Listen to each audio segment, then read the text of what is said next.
Hi, I'm Mike Jones, CEO of Resound, and I'm inviting you to join us for our brand pitch workshop. We're gonna have an awesome time working together with a bunch of startups and early stage companies, challenging and inspiring each other to grow our brands. Through a series of creative exercises, our team is gonna help you work through your brand values, your personality traits, your story, and of course, your super critical 15-second brand pitch.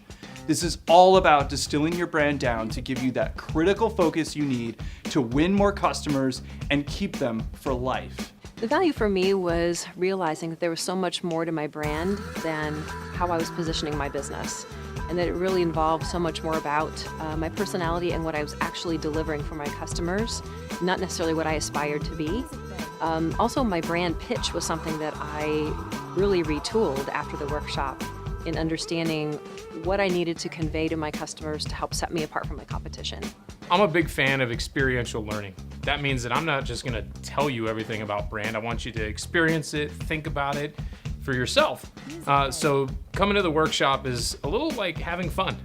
You do a lot of work, but in that you discover a whole lot about yourself, your company, you're challenged, there's tons of discussion, and there's some activities to go with it. I think the workshop is priceless. You really can't beat the valuable information that you'll take away from it and the things that you'll uncover about yourself and your unique position and personality and how that will position you for your business going forward. And yes, of course, we'll have beer. How can you possibly not have a workshop without beer? So come to our next workshop, find the dates at resoundcreative.com, and let's get this done.